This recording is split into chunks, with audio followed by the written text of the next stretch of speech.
오늘 우리가 사도행전 23번째인데요. 흩으시는 하나님이라는 제목으로 좀 우리가 말씀을 나누기로 합니다. 여러분, 초대교회는 스데반의 순교를 기점으로 완전히 새로운 국면을 맞이하게 됩니다. 스데반의 순교가 가져온 큰 굵직한 변화들이 몇 가지 있는데요. 첫 번째는 유대 공회, 다시 말하면 사내들인 공회이죠. 스데반을 심판했던, 그걸 신문했던 그 공회가 기독교라는 단체를 정식 이단으로 규정했다는 것입니다. 그때는 물론 이제 기독교라는 말은 없었죠. 그리스도를 따르는 자들, 그리스도당, 그리스도파 이 정도로 불렀을 것입니다. 그러니까 그리스도당을 하나의 종파로 여기고 그것을 이단으로 규정했다는 것입니다. 또 하나의 변화는 그렇게 이단으로 규정됨으로 말미암아서 이 유대 공회는 기독교를 본격적으로 이제 핍박하기 시작했다는 것입니다. 그리고 그 중심에 누가 있었습니까? 사울이라는 청년이 있었죠. 여러분 앞에 그림을 보면 말탄 자 있죠. 이 사람이 바울일 것이다 라고 생각합니다. 여기 말탄 사람 저쪽에 있습니다. 저 말탄 사람이 사울이에요. 성경에 보면 신기하게 이 돌을 던지는 사람들이 이 사울의 발 앞에 자기의 옷을 두었다라고 말해요. 이게 굉장한 의미가 있는데요. 여러분 초대교회의 모습을 보면 성도들이 자기의 것을 팔아서 누구의 발 앞에 두었습니까?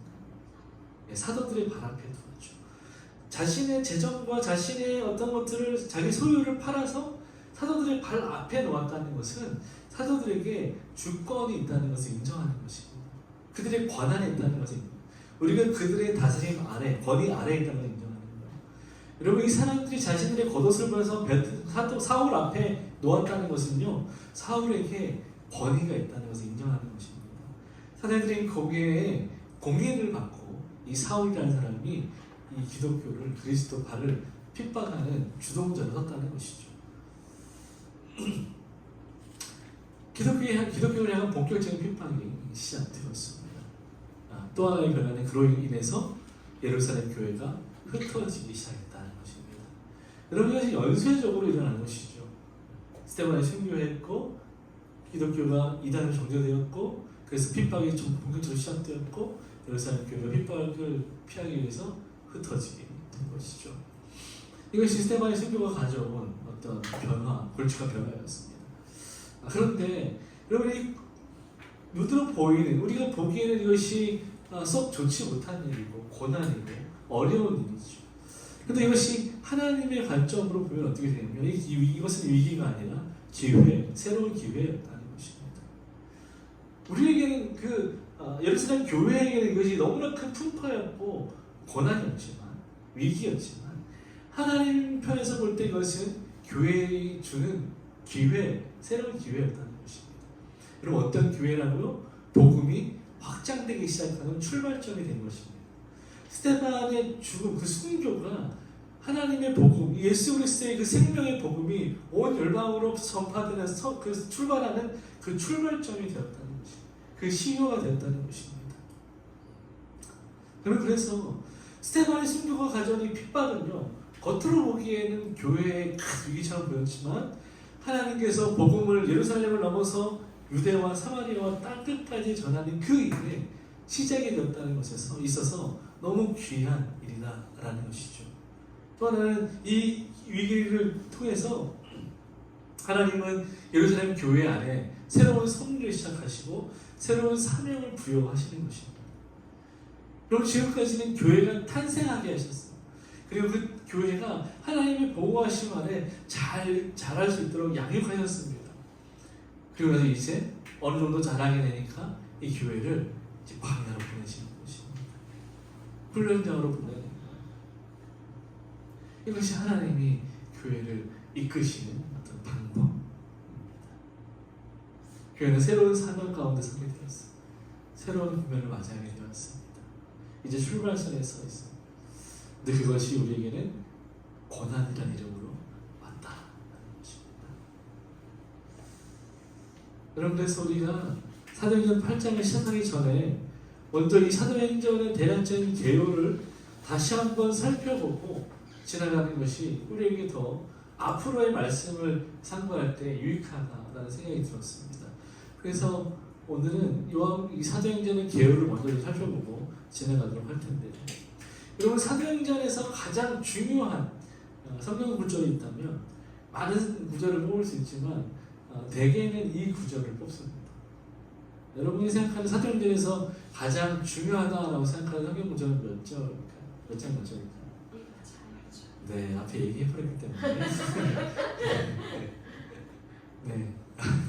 유대와 사마리아 제가 아까 얘기했죠. 그래서 1절 8절이 가장 이제 중요한 점입니다. 같이 한번 읽어보겠습니다.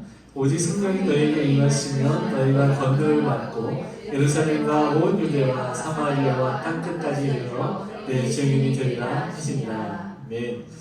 여러분, 이 사도행전 1장 8절 누가 하신 말씀입니까? 누가 하신 말씀이죠? 네, 예수님이 하신 말씀. 예수님이 언제 하신 말씀이죠? 네, 승천하신 말씀. 이제 지상에서 사역을 다 마치시고 이제 죽으시고 부활하시고 40일 동안 지자들과 함께 계시다가 하늘로 다시 올라가시면서 마지막으로 하신 말씀이 이것입니다. 두 가지 말씀하신 하나는 예루살렘을 기다려라. 그리고 너희가 성령이 임하면 예루살렘과 유대와 사마리아 땅끝까지 이르러서 내 증인이 되라. 이 말씀을 하시고 예수께서 승천하셨죠. 그래서 너무 중요한 말씀입니다. 여러분, 사도행전에 그 기록된 목적이 있죠. 여러분, 사도행전을 누가 기록했습니까? 네, 누가 기록했습니다. 항상 이거 약간 말장난을 하게 되는데 누가라는 의사이면서 역사를 좋아하는 역사학자이긴 한데요. 사도 바울과 함께 선교 여행을 했던 그룹 중에 한 사람입니다. 그래서 어떤 경우에는 사도 바울의 말을 받아 적는 필사를 하는 역할을 하기도 했었고요.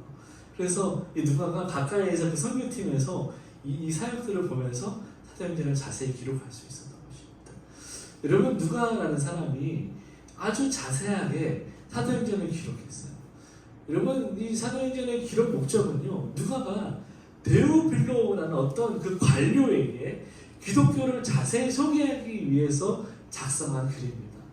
편지입니다, 편지. 그래서 누가가 두 편의 편지를 이제 제작해서 보내는데요. 첫 번째 썼던 편지가 누가복음, 그리고 두 번째 쓴 편지가 사도행전입니다.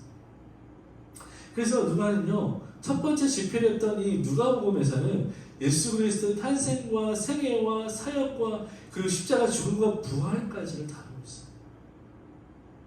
아주 자세하게 어떤 사람 복음서보다 자세하게 다루고 있습니다. 역사를 집어넣어서 다루고 있어요. 실제 지명과 이름을 넣어서 다루고 있습니다. 그리고 나서 사도행전을 다시 한번 기록하는데요. 이 사도행전에서는 동일하게 데오빌로에게 보내는 편지인데 내가 앞에 그 소개한 예수 그리스도 그분의 제자들이 그분이 죽으시고 부활하신 승천하신 이후에 어떻게 그의 복음이 그의 그 생명 있는 말씀이 땅끝까지 전파되는지를 누가가 이 사도행전의 기록을 통해서 보여주는 것이죠. 그래서 이 데오빌로라는 사람에게 예수 그리스도를 전하는 복음을 전하는 것입니다. 그래서 이 누가가요 두 가지를 집필할 때 누가복음의 기록 목적은 예수님에 대해서 자세히 기록하는 것이었어요. 예수님을 알려주는 것. 사도행전을 기록한 목적은요, 예수 그리스도의 그 생명의 복음이 어떻게 확장되어 나가는지를 보여주는 것이 목적이었습니다. 여러분, 초대교회가 막 이제 탄생하고 부흥할 때 핍박을 받았지 않습니까? 그때 가말리엘이라는 사람이 뭐라고 말했는지 기억하십니까? 가만히 두라고. 왜 가만히 두어야 된다고 말했냐면 이것이 하나님의 일이면 더 부흥할 것이고 사람의 일이면 망할 것이다. 그냥 내버려 두라고 말하는 거죠. 여러분, 누가는 하나님의 뜻을 잘 알고 있었던, 하나님의 마음을 알고 있었던 사람이었어요. 가말리엘은 잘 모르지만 어렴풋이 그는 경건한 사람이었기 때문에 하나님의 마음을 조금 알고 있었던 거예요. 이 일이 뭔가 심상치 않다는 걸 그도 알았던 거죠. 정말 그가 말하는 대로 복음이 확장되어 가는 거죠. 그러니까 여기서 나타난 증거는 무엇입니까? 이 일이 사람의 일이 아니라 하나님의 일이라는 것을 보여주는 것입니다. 누구도 막을 수 없는 거죠. 누가는 예루살렘 이 하나님의 이 생명의 복음, 예수 그리스도의 부활과 이 십자가의 복음이 이 예루살렘 안에 갇혀 있으면 안 된다는 생각을 가지고 있었어요. 이것이 하나님의 뜻이라고 생각했습니다. 그리고 가만히 이 사도 바울을 쫓아다니면서 또 사도를 쫓아다니면서 복음에 대해서 또 이것이 어떻게 확장되고 펼쳐져 가는지를 목격자의 입장에서 보기 시작했던 거죠. 그래서 결국 누가가 사도행전을 완성하게 되는데 1장부터 28장까지 기록하거든요. 사도행전은 이렇게 세 더미로 구성되어 있습니다. 사도행전을 세 부분으로 크게 나눌 수 있습니다. 1장부터 7장까지, 그리고 8장부터 12장까지, 그리고 13장부터 28장까지 다룰 수 있습니다. 아주 명확하게, 분명하게 그러지 않지만 큰 더미로 나누자면 이렇게 세 더미로 나눌 수 있다는 거예요. 그럼 1장부터 7장까지는 배경이 예루살렘입니다. 예수께서 예루살렘을 떠나지 말라 하셨기 때문에 사도들과 성도들이 예루살렘을 떠나지 않고 거기서 오실 성령을 기다립니다. 그들이 다 성령의 충만한 오순절을 받았죠. 성령이 강림하셨습니다. 성령이 충만하자 어떤 일이 일어났습니까? 모든 그 120명의 사람들과 사도들이 성령이 충만해서 새 방언을 말하기 시작했죠. 그리고 베드로가 뛰쳐나가서 주 예수 그리스도의 복음을 사람들에게 선포합니다. 그리고 어떻게 되었습니까? 4,000 그리고 3,000 일시에 회심하고 돌아오기 시작합니다. 그리고 교회가 탄생되죠. 교회가 시작되었습니다. 이것이 1장부터 7장까지의 기록입니다. 그리고 교회가 하나님의 은혜 가운데 잘 성장해요. 부흥합니다. 그리고 스데반의 순교에서 딱 마침표를 찍습니다. 그리고 8장부터 12장까지 또 새로운 배경을 따릅니다. 8장부터 12장까지는 사마리아가 배경입니다. 빌립이 예루살렘 교회에 있다가 흩어져서 사마리아를 내려옵니다. 거기서 복음을 선포합니다. 그리고 많은 사람들이 믿고 세례를 받아요. 예루살렘 교회가 그 소식을 들었습니다. 그리고 베드로와 요한을 파송해요. 베드로와 요한이 와서 그들에게 안수할 때 성령이 임하십니다. 그리고 거기에 교회가 생겼어요. 여러분 요한복음 4장에 보면 예수님이 사마리아에서 한 여인을 만나시죠. 그때 그 여인을 예수님이 구원해 주셨어요. 그리고 그 여인이 예수님 믿고 구원받은 다음에 어떤 일이 일어났습니까? 그 여인이 마을에 들어가서 마을 사람들도 예수님 만나서 또 초청했습니다. 그리고 예수님 거기 며칠 더 머무시면서 그들이 또 복음 전하셨고 거기도 믿는 사람들이 생겨났습니다. 이미 예수께서 씨앗을 뿌려놓으셨어요. 그때 예수님이 뭐라고 말씀하시자면 이미 추수할 때가 다 됐는데 거두어드릴 일꾼이 없다라고 말씀하시고 교회가 흩어지니까 하나님은 이 빌립을 사마리아로 보내셔서 추수하게 하시고 다음 주에 조금 더 자세히 살펴보게 될 것입니다. 8장부터 10절까지 계속 우리가 살펴볼 텐데 복음이 예루살렘에서 어디로 확장됐습니까? 사마리아. 여러분 사마리아는 어떤 땅이 우리가 참된 예배자 읽었잖아요. 유대인들에게 사마리아는요 단순히 우리나라에 있는 휴전선이나 383 그 정도 수준이 아니란 말이에요. 넘으면 부정해지는 내가 구원으로부터 탈락되어지는 아주 부정한 나라란 말이에요. 오염된 땅이란 말이죠. 유대인들에게 이 사마리아는. 근데 그 경계를 예수님이 아니라 지금 누가 넘고 있어요? 성도들이 넘고 있다는 거예요. 여러분 빌립이 사도가 아닙니다. 그 7 집사님 중에 한 명이에요. 스데반이 순교했죠? 그때 두 번째가 빌립이 사마리아로 내려갔어요. 그리고 나서 13장부터 28장까지는 복음이 땅끝으로 전파됩니다. 13장부터 누가 사역을 시작합니까? 네, 바울이 사역을 시작해요.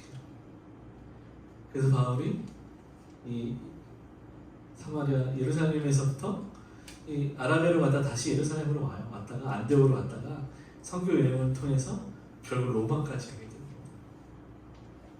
땅끝까지 가게 되는 거죠. 그 복음의 전파가 지금 저와 여러분에게도 당도해 있는 것입니다. 확장되어나가는 보여주는 거예요. 바울이 가는 곳마다 복음을 전했습니다. 가는 곳마다 성령님 하셨고 교회가 생겼어요. 그 교회가 조선에도 생겼고 100년이 지나서 이 평택에 마가니가 생긴 거죠. 복음이 이렇게 확장이 되어져가는 거죠.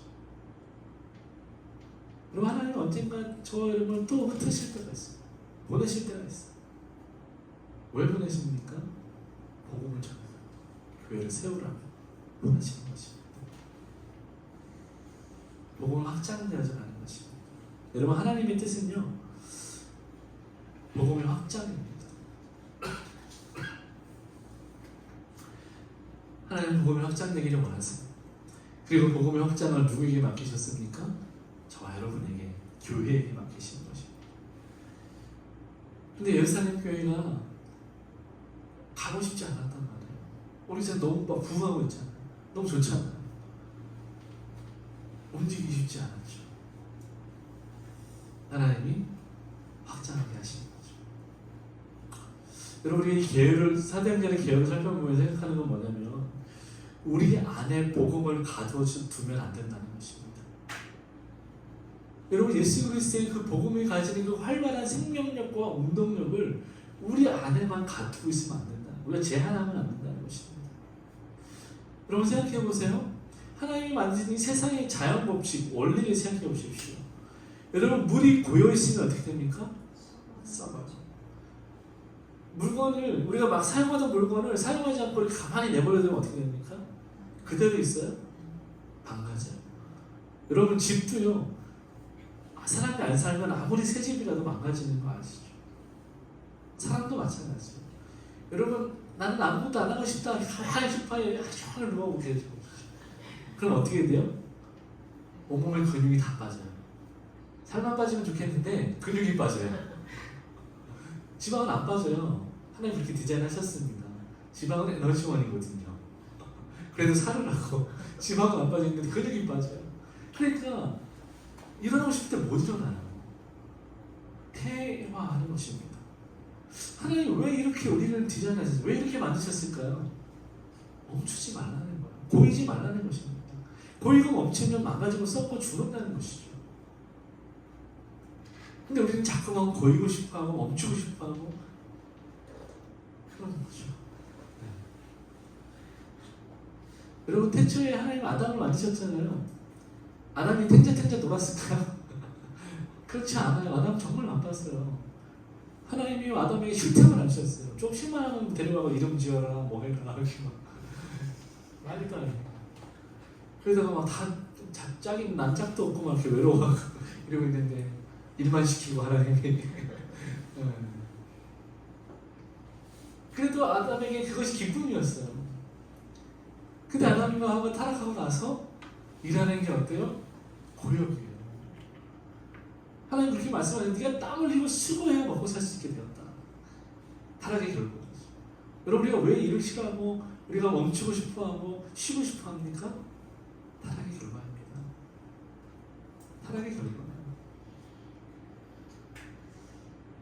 그리고 하나님의 뜻은 단순합니다. 하나님이 우리에게 먼저 생명을 주셨어요. 그리고 그 생명을 누구에게 전해줘야 됩니까? 아직 받지 못한 자들에게 전해줘야 하는 것입니다. 받았으면 전해줘야 돼요. 근데 우리는 자꾸만 그 미련한 원숭이처럼 막 내 손에 쥐으려고 하는 거예요. 그러니까 내 손도 안 빠지고 자기도 못 보는 거예요. 하나님의 뜻은 단순합니다. 받은 사람이 전하는 거예요. 여러분의 손에 들려있는 것이 폭탄이라면 어떻겠습니까? 얼른 던져버리겠죠. 근데 생명이 복음이니까 나만 갖고 싶어. 그러면 안 된다는 거죠. 하나님이 우리를 이 삶을 만드시고 이 삶을 디자인하신 것은요, 우리에게 생명을 주신 이유는요, 전하라는 것입니다. 그게 우리의 사명이고 삶의 목적과 이유입니다. 그런 것을 분명히 기억하고 우리가 하루하루 우리가 먼저 받은 복음, 그 생명을 다른 사람들에게 전달할 수 있는 저와 여러분들에게 축원합니다. 두 번째, 이제 본문으로 좀 들어갈 텐데요. 첫 번째로 좀 생각할 것은 사람의 열심에 대해서 좀 생각해 보는 거예요. 여러분, 1절 상반절을 보면 사울에 대한 설명을 누가가 추가합니다. 그러니까 누가가 되게 치밀한 사람이죠. 그러니까 13장부터 사울에 대해서 기술하는데, 그러니까 이 한 구절 때문에 사울이 얼마나 이 극적으로 하나님 안에서 변화되었는지를 보여주는 것입니다. 여러분, 사울은 그가 스데반이 죽임당하는 것을 마땅히 여겼다라고 말합니다. 마땅히 여겼대요. 여러분, 그냥 이렇게만 봐도 이 사울이라는 청년이 얼마나 잔인한 사람인지를 보게 되는 거죠. 여러분, 사람이 죽는 모습 보면서 너 저거 죽어도 싸다라고 말하는 것입니다. 여러분, 언제 이런 생각을 하십니까? 저건 죽어도 싸다 이런 생각 드십니까? 저것도 그런 생각을 하죠. 저거는 혼나도 싸 이런 생각을 하죠. 저건 좀 벌을 받아야 돼 이런 생각을 하시죠. 저건 미움받아도 괜찮아. 꼭 저 사람이라고 안 해 저거라고 말하죠. 사람으로 보지 않는다는 것입니다. 사울이 죄송합니다. 사울이 스데반을 존중받을 사람으로 여기지 않았다는 것입니다. 여러분, 누가가 여기 사용한 헬라어를 보니까요, 죽임을 당했다라고 이렇게 우리말을 수동태로 말했지만 헬라어 원어는요, 살해하다라는 뜻입니다. 신약 성경에 여기 딱 한 군데 쓰인 단어예요. 잘 쓰지 않는 단어입니다. 사람이 사람을 악한 의도를 가지고 생명을 빼앗는 것, 살해하다 라는 단어를 누가가 지금 사용하고 있다는 겁니다. 다시 말해서 사울은 스데반을 살해하는 일을 마땅히 여겼다라고 말하는 것입니다. 여러분, 이렇게 말하면 받아들여지는 어감이 더 강하죠. 단순히 그가 사형당한 것을 마땅히 여기는 것이 아니라 그를 살해하는 일에 동조했다는 것입니다. 동참했다는 것입니다. 그 일에 자기가 주도권을 가지고 있었다는 것입니다. 스데반은 살해당한 것입니다. 여기 마땅히 여겼다는 말은요, 사울이 적극적으로 동의했다는 말입니다.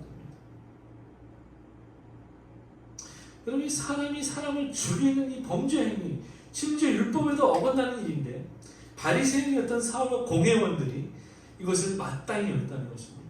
정당하게 여겼다는 것입니다. 사울은 여기에서 단순히 이 사건에만 동의한 것이 아니에요.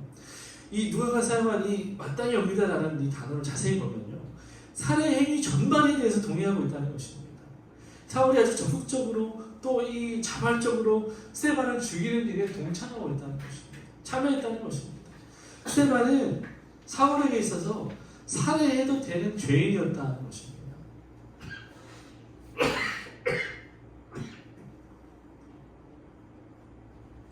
여러분, 쉽게 말하면 사울은 스데반을 사형수로 여겼다는 것입니다.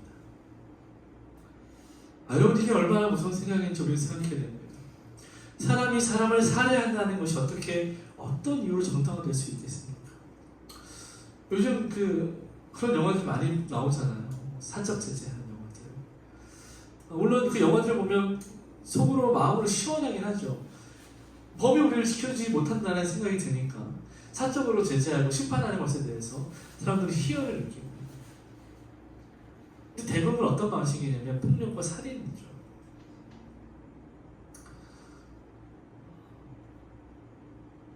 물론 범죄자들을 옹호하는 바람은 절대 아니지만, 여러분, 우리나라에 사형제도가 있는 거 아십니까? 우리나라는 사형제도를 유지하고 있는 국가입니다. 그런데 1997년 이후로 단 한 건도 집행되지 않았어요. 제 조사해보니까 97년도에 23명을 일시에 사용하고 그 이후로 한 번도 사형 집행하지 않았다고 합니다. 근데 여전히 유지는 되고 있어요. 근데 여러분, 이 2000년 전에 예루살렘 유대인들, 공회원들, 특히 사울이라는 바리새인 청년은요, 한 사람을 생명을 빼앗는 것을 당연히 여겼다는 것입니다. 그것을 옳은 일로 여겼다는 것이죠. 김우아, 컴퓨터 잠깐만 만져줄래? 이렇게 연결이 끊기지? PPT, 아니 PPT 넘어가래? 네. 오케이, 잠깐만. 네.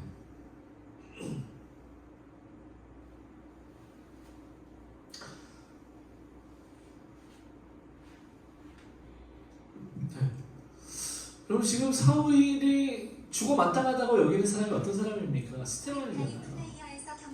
작업을 완료할 수 없습니다. 원래 컴퓨터 좀 이상하네. 스데반은 사울에게 어떤 사람이었습니까?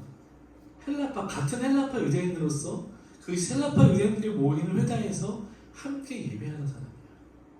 함께 교제하는 사람입니다. 얼마 전까지 자기하고 웃고 떠들며 율법에 대해서 이야기하는 사람이에요. 근데 그 형제를 죽이면서 살해하면서 그것이 정당하다고 사울은 생각했다는 것입니다. 사랑하는 여러분, 하나님이 없는 사람의 열심은 이렇게 잔인합니다. 여러분, 우리의 마음을 자세히 들여다보셔야 돼요. 혹 나도 사울처럼 그렇게 누군가를 정죄하고 미워하고 마음으로 이렇게 죽이고 있지 않는지, 그러면서 그것이 정당하다고 말하진 않는지, 우리는 우리 자신도 돌아볼 필요가 있는 것이죠. 우리 안에 하나님으로 충만하면요, 어떤 죄인도 용서할 수 있습니다. 그리스도의 사랑으로 그것을 용서할 수 있어요. 내가 이미 받은 그 사랑으로 용서할 수 있어요. 근데 우리 안에 하나님이 계시지 않으면 내가 득세하는 거예요. 그러니까 내 안에 악한 것들이 막 활기를 치는 것이죠. 겉으로는 하나님 말하지만, 율법을 말하지만, 복음을 말하지만, 성경을 말하지만, 사실 그 성경을 가지고 어떻게 합니까? 사람을 정죄하고 괴롭히고 있는 것이죠. 학대하고 있는 것이죠. 얼마 전에 어떤 교회, 몇 년 전이죠. 어떤 교회에서 제자훈련 한다는 명목으로 제자훈련 받는 청년들에게 사람의 인분을 먹이기도 하고, 며칠씩 잠을 안 재우기도 하고, 주님도 잠을 안 주무셨으니까 너희도 제자니까 잠을 자면 안 된다고 해서 애들 잠을 안 자고, 그러다 한 명이 죽었어요. 그 사람 결국 이단으로 판명이 됐는데, 그럼 이단 연구하시는 분이 그거한테 물어봐요. 당신은 그렇게 했냐? 그래서 자기는 안 했다는 거죠.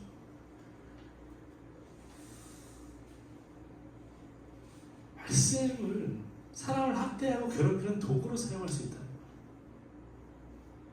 그것이 지금 유대인들의 모습이고 사울의 모습이에요. 여러분, 우리가 믿는다는 이유로, 말씀을 받았다는 이유로 나를 정죄하고 미워하고 괴롭힐 수 있다는 걸 생각해야 돼요. 그건 복음의 정신이 아닙니다. 그건 기독교도 아니에요. 저도 한때 철이 없을 때 그랬어요. 심지어는 제가 다니는 장로교회만 진짜 교회고 나머지는 다 가짜라고 생각했어요. 그래서 제 옆에 제 친한 친구가 감리교회, 제가 이제 저희 지역에 두 교회가 있어요.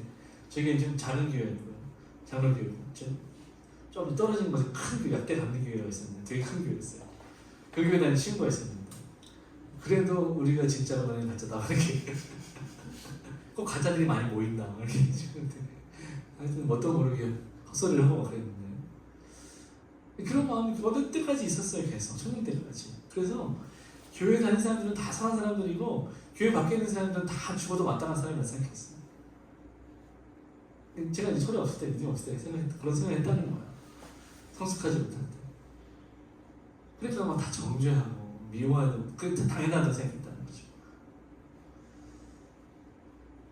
근데 여러분, 그렇게 따지면 애초에 하나님이 우리를 구원하실 이유가 하나도 없는 거죠.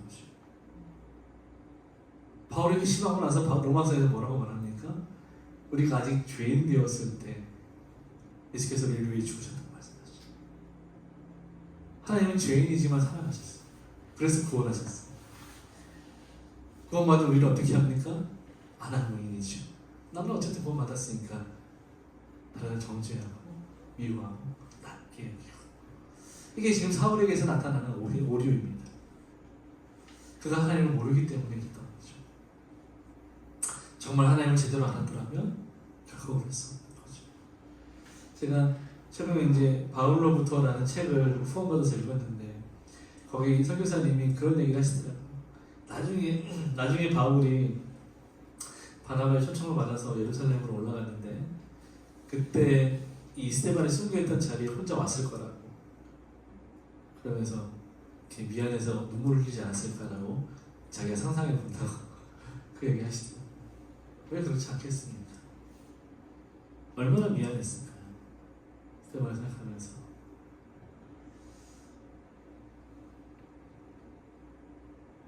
그럼 우리가 좀 하나님의 마음으로 충만하고 선한 마음을 가졌으면 좋겠어요.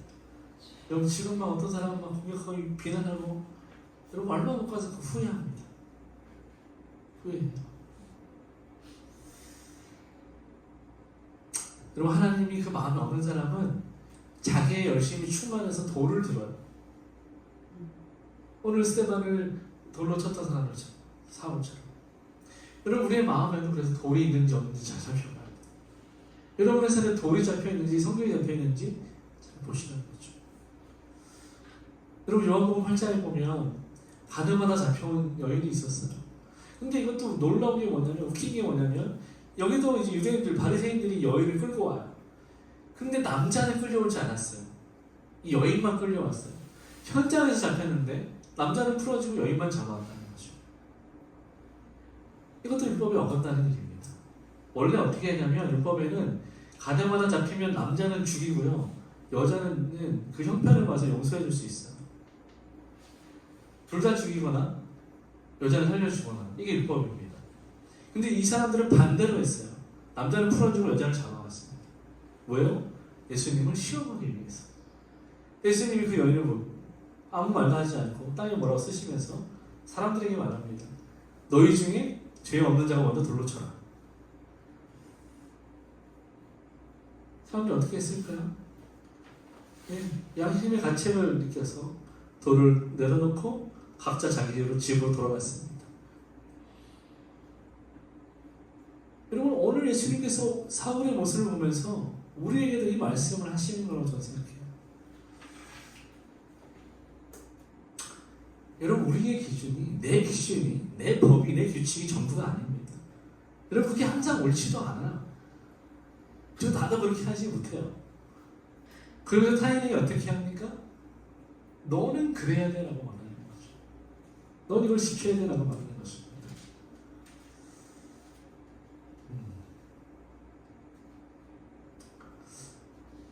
하나님의 마음이 아니죠. 여러분 우리가 이 돌을 내려놓을 수 있기를 바라요. 혹시 여러분의 손에 아직 돌이 들려있다면 빨리 내려놓을 수 있기를 바라요.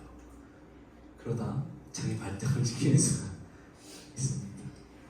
이런 돌을 내려놓으십시오. 하나님의 마음을 품기를 기도하십시오. 세 번째, 하나님의 열심이 우리에게 필요한 이유. 그래서 하나님의 열심이 필요한 거죠. 자, 우리 다시 한번 1절부터 4절까지 1절 후반절부터 천천히 읽어보도록 하겠습니다. 시작. 그날에 예루살렘에 있는 교회에 큰 박해가 있어 사도 외에는 다 유대와 사마리아 모든 땅으로 흩어지니라. 경건한 사람들이 스데반을 장사하고 위하여 크게 울더라. 사울이 교회를 참멸할세 각 집에 들어가 남녀를 끌어다가 옥에 넣으니라.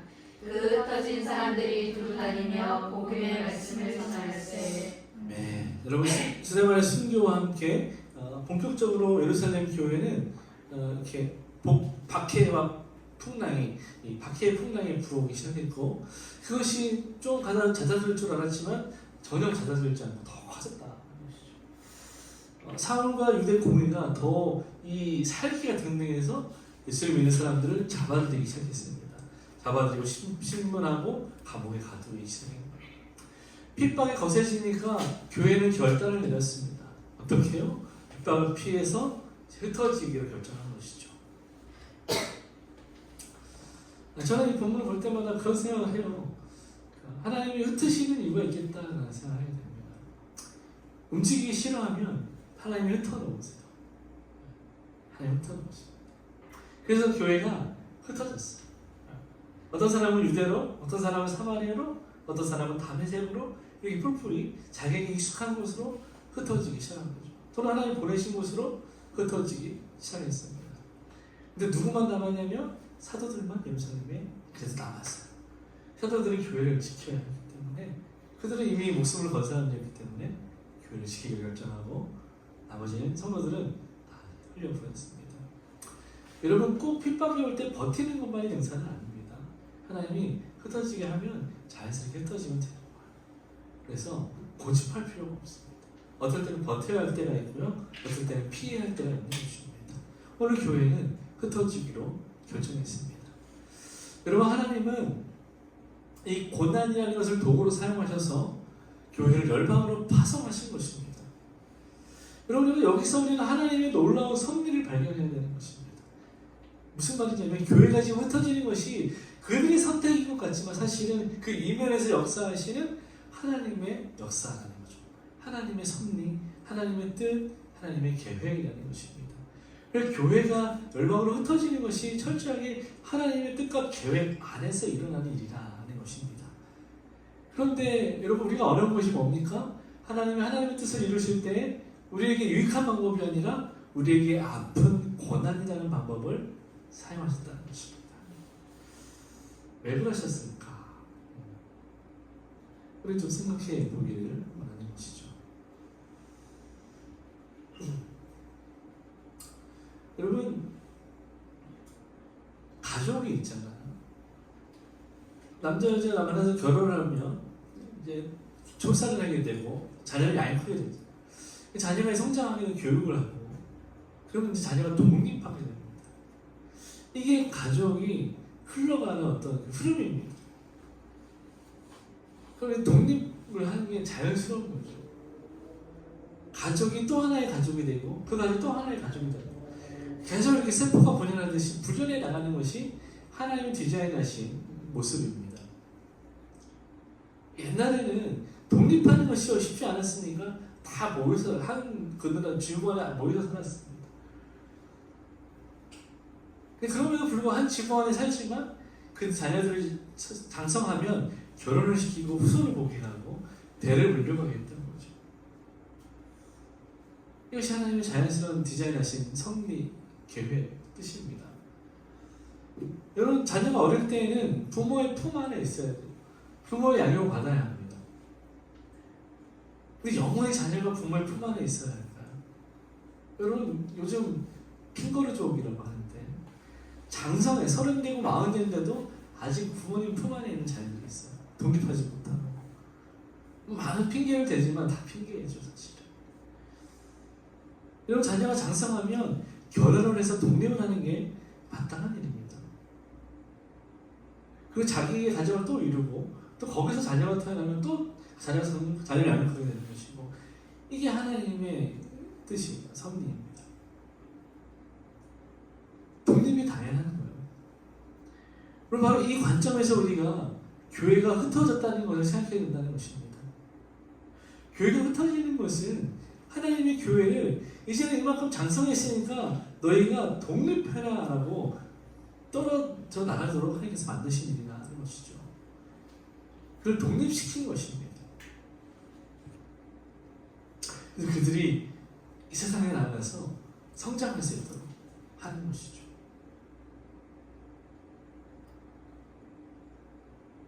여러분, 그런데 이게 쉬운 일이겠습니까? 결코 쉽지 않죠. 쉬운 일이 아닙니다. 그런데 그럼에도 불구하고 하나님은 떼셨어요. 왜냐하면 그럼 어린아이가 젖먹이 아이가 언젠가는 젖을 떼야 하잖아요. 걔가 막 4살, 3살, 5살 되는데 젖을 떼지 않으면 아이는 이상한 아이가 돼요. 정상적이지 않은 아이가 되는 거죠. 떼어내야 할 때 단호하게 떼어내야 되는 거죠. 그렇지 않으면 아이가 정상적으로 발육할 수가 없어요.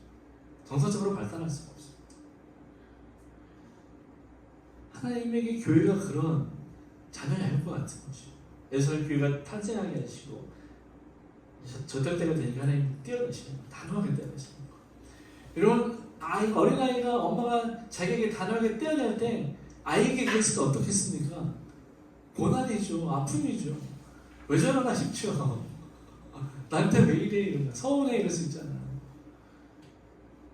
근데 그래야 이 아이가 건강한 사람으로 성장할 수 있는 것입니다. 사랑하는 여러분, 여기에 하나님의 섭리가 있다는 것을 우리가 기억할 수 있기를 바랍니다. 더불어서 4절에 보면 이 흩어진 교회는요, 이거를 보면 정말 이 사람들이 이제 이 하나님의 품을 떠날 때가 된 자녀가 왔구나라는 것을 보게 되는데 4절에 보면 교회가 핍박 가운데 흩어졌잖아요. 근데 뭐 합니까? 복음을 전해요. 네. 그 악조건 속에서도 복음을 전하고 있다는 거예요. 여러분, 지금 이 사람들이 정신이 있는 줄 아는지. 지금 이 사람들이 선교 여행 간 거 아니잖아요. 핍박을 받아서 피해서 피난가는 것입니다. 신앙의 자유를 지키겠다고 피난가는 거예요. 근데 그 가면서 그 행로에 만나는 사람들에게 복음을 전하고 있다는 것이죠. 여러분, 자신들의 위치를 노출시키면 언제 사울과 고니가 찾아와서 잡아갈지 모르는데 이들이 자기의 위치를 노출시키고 있다는 것이 얼마나 위험한 일이겠습니까? 그런 생각이 들었어요. 여러분, 만약에 간첩이, 북에서 들어온 간첩인데 숨지도 않고 숨기지도 않고 자기는 막 드러내면서 계속 이렇게 내려오면서 이렇게 막 이렇게 북한 시절을 선전하면서 내려온다고 생각해 보십시오. 그럼 어떻겠습니까? 얼마 가시면서 잡히겠죠, 붙들리겠죠. 지금 이 예루살렘 사람들이 그러고 있는 것입니다. 교회가 흩어져서 복음을 전하고 있는 것이죠. 사람들이 보면 제가 봐도 미련하다는 생각이 듭니다. 지도치 못하다고 생각해요. 선교를 연구한 선교학자들에게 되게 미련한 방법입니다. 그러나 이들은 어떻게 합니까? 그 미련한 방법으로 복음을 전합니다. 왜 그랬을까요? 그 복음을 전하고 싶은 열정이 뜨거워. 너무 뜨거운 것입니다.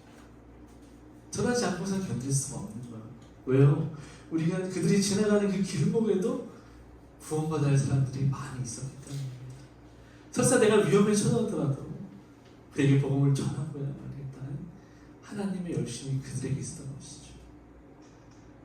그들은 자기를 돌보지 않았어요. 막 스데반이 순교하는 걸 봤잖아요. 이 예루살렘 교회에게 스데반의 순교는요, 그들을 위축되게 하는 일이 아니라 오히려 그들에게 하나님의 열심을 품게 하는 자극제가 되었던 것입니다. 마치 이 에스더가 나도 죽으면 죽겠다라는 믿음으로 복음을 전하면서 그들의 힘지를 멈추지 않았던 것입니다.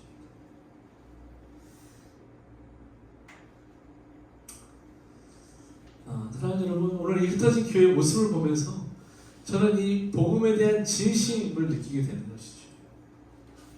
이 복음에 대한 진심, 어디서 나온 것일까요? 그들의 마음에서 나온 것일까요? 그렇지 않죠. 결국은 하나님의 마음에서 나온 것입니다. 여러분, 사람의 열심은 죽음이에요. 그러나 하나님의 열심은 생명입니다.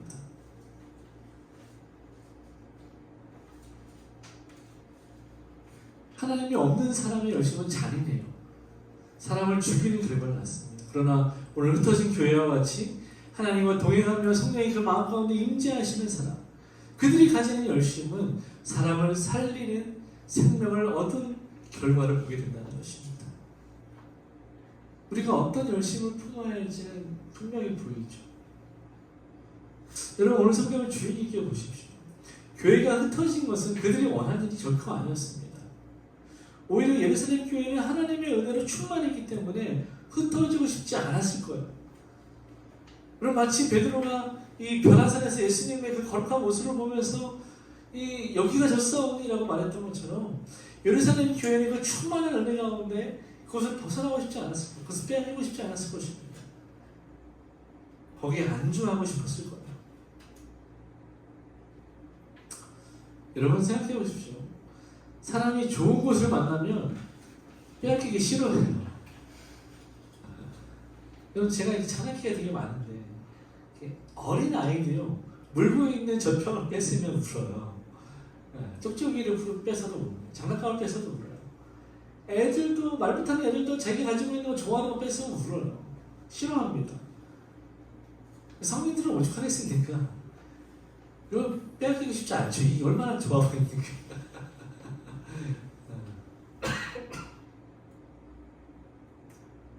예루살렘 교회가 그랬다는 거예요. 좀 하나님의 은혜로 충만하잖아요.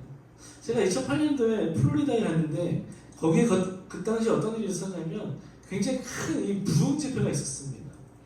그래서 제가 갔을 때만 해도 거의 30일 넘어 40일까지 연속 매일 24시간 예배가 드려지고 있었어요. 하나님의 은혜와 성령의 임재가 너무 강력해서 막 치유가 일어나고 회복이 일어나고 귀신들이 떠나가고 많은 사람들이 전 세계에서 그곳으로 몰려왔습니다. 그때 거기서 섬기던 그 발런티어가 저한테 그런 얘기 했어요. 네버엔딩이라고 합니다. 이 집회는 끝나지 않을 거야. 영원히 예배는 계속될 거야. 그렇게 얘기했어 저한테. 근데 제가 거기 갔다 오고 나서 정확히 1년이 되지 않아서 그 집회는 사라졌습니다. 사람들이 그 집회가, 그 예배가 너무 좋았기 때문에 영원하기를 원했어요. 근데 하나님은 흩어버리셨어요.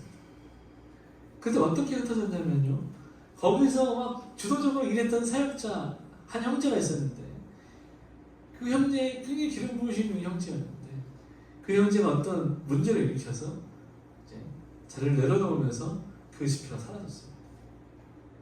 저는 이 하나님의 섭리라고 봐요. 하나님 멈추게 하시는 거예요. 우리가 생각하기에는 좋은 모습으로 멈추면 좋겠다고 하지만 좋은 모습으로 결코 멈추지 않습니다. 사람은 좋은 모습 뺏기고 싶지 않아 하거든요. 그러니까 우리가 싫어하는 방법으로, 고난으로 하나님 역사하시는 거예요. 여러분, 하나님이 명령하시는데, 말씀하시는데 순종하지 않으면, 흩어지지 않으면 하나님은 그 공동체를 깨트리시는 거예요. 흩어지게 만드시는 거예요. 흩어질 수밖에 없게 만드시는 거죠. 그게 하나님의 섭리입니다. 그 섭리가 예루살렘 교회 가운데 임하신 것입니다. 왜냐하면 흩어져야 하나님의 뜻이 이루어지기 때문에 그렇습니다. 여러분, 하나님은 우리의 연약함을 아세요. 움직이지 않으면 우리의 연약함을 아십니다. 그렇기 때문에 하나님은 교회를 흩으시는 것이고 고난이라는 방법을 사용하시는 것입니다. 그것이 가장 효과적이기 때문이죠. 여러분, 요셉을 생각해 보세요. 요셉이 하나님의 너무 놀라운 꿈을 꾸었어요. 그러나 그 꿈을 이루기 위해서는 반드시 애굽에 가야 됩니다. 그러나 아버지의 충만한 사랑을 받는 그 요셉이 그 아버지의 품을 떠나고 싶어 했을까요? 이 집에 있으면 모든 것이 충만하고 가능한데 그 집을 떠나서 애굽에 가고 싶어 했을까요? 그렇지 않죠. 하나님은 억지로 요셉을 형들을 통해서 배신이라는 방법으로 떼어놓습니다. 그리고 노예라는 이름으로 애굽으로 가게 만드십니다. 그러나 결국은 어떻게 하십니까? 그 노예의 가장 낮은 자리에서 애굽의 총리로 하나님을 올려놓으시잖아요. 여러분, 사람의 노력이 들어가 있습니까? 아니요. 하나님이 하셨어요. 우리가 움직이지 않으면 하나님이 일하십니다. 근데 그때 믿음이 없으면 어떻게 반응합니까? 하나님 왜 나한테 이렇게 일하시냐고 원망하죠. 불평하죠. 마치 광야를 걷는 이스라엘 백성들처럼. 그러나 믿음의 사람은 어떻게 말합니까? 감사하죠. 회개하죠. 하나님, 나의 믿음 없음을 용서해 주시고 그럼에도 불구하고 내게 주신 사명을 거두어주시지 않고 나를 사명의 자리에 이끌어 주시니 감사하다고 기도하겠죠. 그리고 거기서 순종하겠죠. 그것이 오늘 이 초대교회 성도들이 보여주는 모습입니다. 그들은 위기 가운데서도 흩어지면서 복음을 전했어요. 하나님의 뜻이 어디에 있는지 정확히 알았던 것, 하나님의 마음이 무엇인지 알았던 것입니다. 순종한 것이죠. 제가 참 존경하는 박영선 목사님 설교를 들을 때마다 참 위로가 많이 되는데요. 왜냐하면 목사님은 항상 그런 골자로 말씀하시는 거예요. 사람은 아무 짝에도 쓸모가 없다. 하나님이 일하셔야 된다. 설치지 마라. 가만히 있어라. 하나님이 일하신다. 늘 그렇게 말씀하시고, 네가 실패하고 넘어지고 자빠져야 하나님의 영광이 들어간다. 늘 그렇게 말씀해요. 그러니까 우리가 실패하고 넘어지고 자빠지면 감사한 거예요. 왜요? 하나님의 은혜가 나타날 때입니다. 목사님 설교 중에 일부분을 제가 이제 읽어드릴게요. 헤매야 땅이 넓어진다. 직선으로 가는 사람은 그 선 하나밖에 모르지만 헤매면 그 모든 땅이 다 내 것이 된다. 하나님은 기회를 주신다. 그러면 우리는 기회를 통해 실패하고 넘어지고 다시 일어나면서 내가 큰다. 참 은혜가 되는 말씀이었어요. 헤매는 것이 은혜는 그래요. 하나님 고난을 주셔서 우리를 헤매게 만드십니다. 모세가 광야 40년을 헤맸듯이 이스라엘 백성들이 40년 광야를 헤매요. 그리고 마침내 약속의 땅 가나안에 들어가지 않습니까? 하나님은 40년 동안 이스라엘 백성들에게 뭘 하셨습니까? 그들을 하나님의 백성 되도록 양육하셨습니다. 훈련시키셨습니다. 다듬으셨습니다. 우리도 마찬가지예요. 하나님 우리를 헤매게 만드십니다. 왜 내 인생을 이렇게 헤맬까? 왜 이렇게 잘 나가지 않을까? 왜 한 번에 이렇게 잘 되는 일이 없을까? 하나님이 일하시기 때문에 그런 거예요. 하나님 우리를 그렇게 단순한 사람으로 만들기를 원하지 않으세요. 하나님 우리를 다양한 것을 품을 수 있는 넉넉한 사람으로 만들기 원하시는 거예요. 여러분 한 개밖에 모르는 사람은 어떤 사람입니까? 하나밖에 모르기 때문에 다른 것들을 인정하지 않는 사람이에요. 그러나 많은 길을 아는 사람은 어떻습니까? 여러 갈래의 길이 있다는 것을 알기 때문에 넉넉한 마음을 가지고 사람들을 온유하게 대할 수 있어요.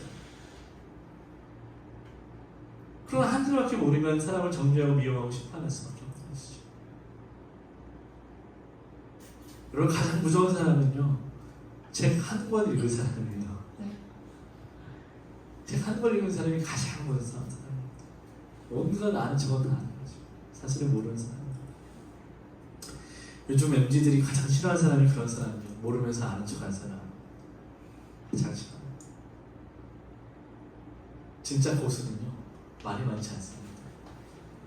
저 같은 고수는 말이 많지 않아요. 네, 째려보지 말고, 네, 깊은 물은 고요하지 않아요. 사랑하는 여러분, 말씀을 이제 정리하겠습니다. 오늘 우리는 하나님이 고난을 통해 예루살렘 교회를 흩으심을 보았어요. 왜 흩으셨냐면 열방으로 하나님의 복음을 전하는 하나님의 선교를 시작하시기 위해서 그들이 흩으셨다는 거죠.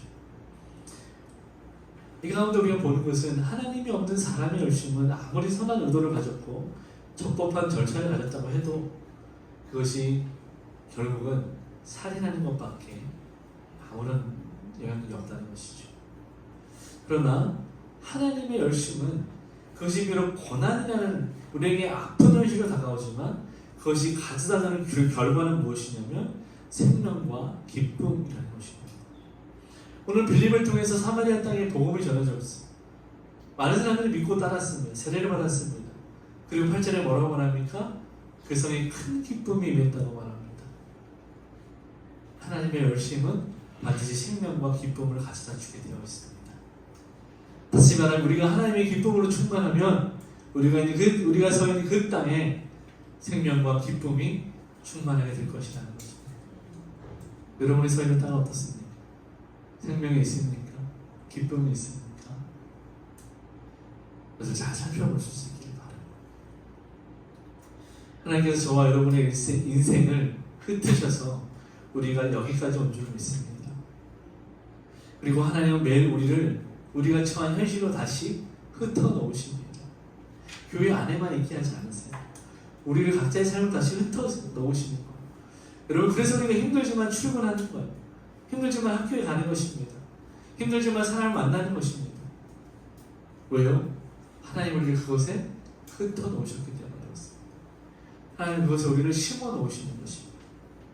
우리가 하는 일은 무엇입니까?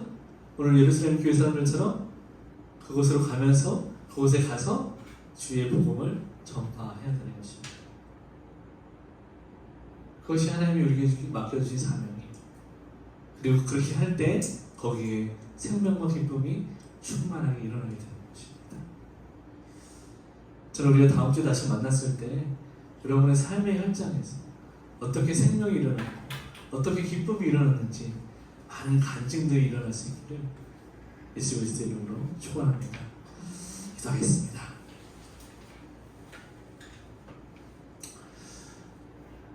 참 좋으신 아버지 하나님 은혜와 사랑에 감사합니다.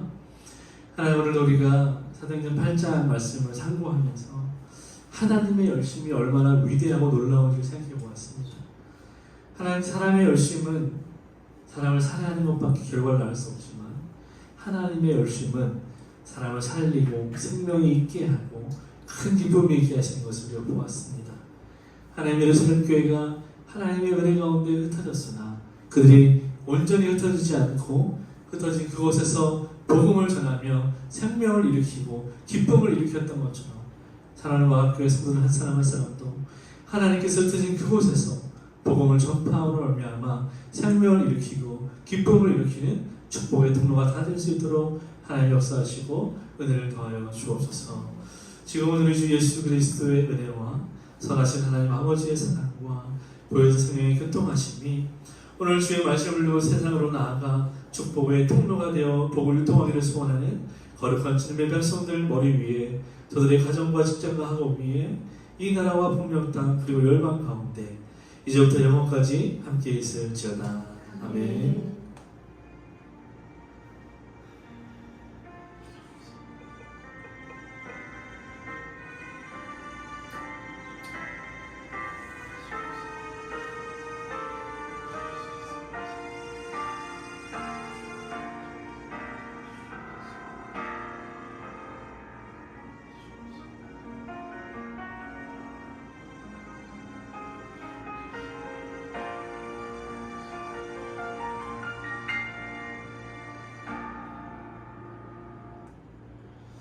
하나님께 감사의 박수 드리겠습니다. 네, 감사합니다.